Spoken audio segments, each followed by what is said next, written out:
Hello, this is Bora here, Foot number 12, and in today's video I'm going to do my predictions in the LCS. Now let's just get right into it, starting with number 10, Phoenix 1. Not much to say about them. They're not the best team in the league. There's a lot of other good teams, and I just don't really see them doing that well.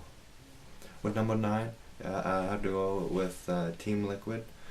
They had a pretty good season with Dardoch and Matt, the two rookies, but the team synergy just isn't there, and I just don't think they'll do well as they did last split. But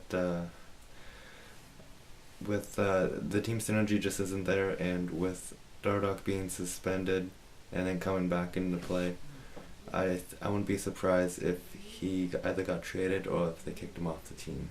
With number 8, I have to go with Team Apex. It's nice to see X Special back in the scene as support back in the LCS, but unfortunately all they have is a good mid laner and a decent support and a decent ADC, and there's so much better other players than them, and I could see them doing well, but not too well. With number 7, I'd have to go with Echo Fox. Echo Fox is a really good team. I really enjoyed them. Unfortunately, last split, a bunch of the players had a bunch of visa issues, and I think they could have done really well last split, despite their circumstances.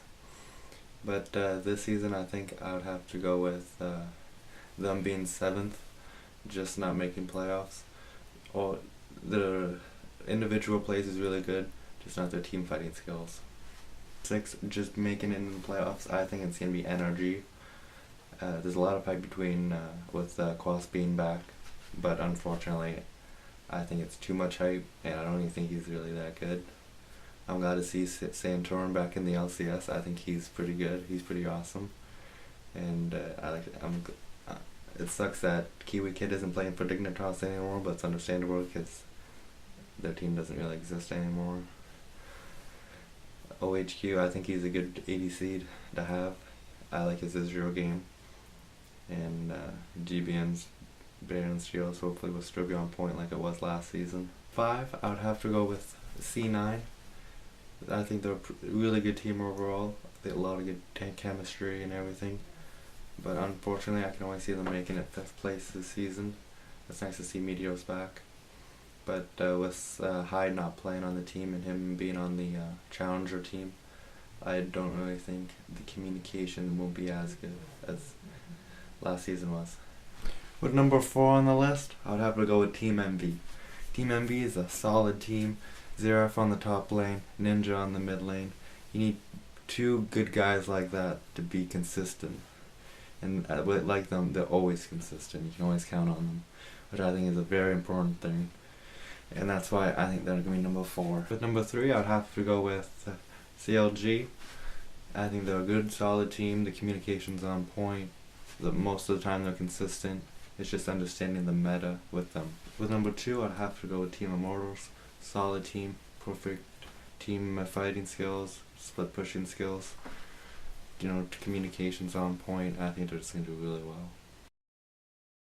If you haven't guessed it, my favorite team, I don't care if I'm going to favor them a little bit, but for number 1, I think it's going to be TSM. I think TSM is a really strong team. I'm kind of happy that Yellow Star's gone. He's not bad support, but I think he belongs in Fnatic. He knows everyone there. He is more than play style. He plays a lot different than TSM does. That's why I think Biofrost is the perfect support for them, and I'm glad he's doing well already. And I hope they continue this success to the finals. Hopefully maybe win a split, qualify for awards, and hopefully do well. I hope you like this video.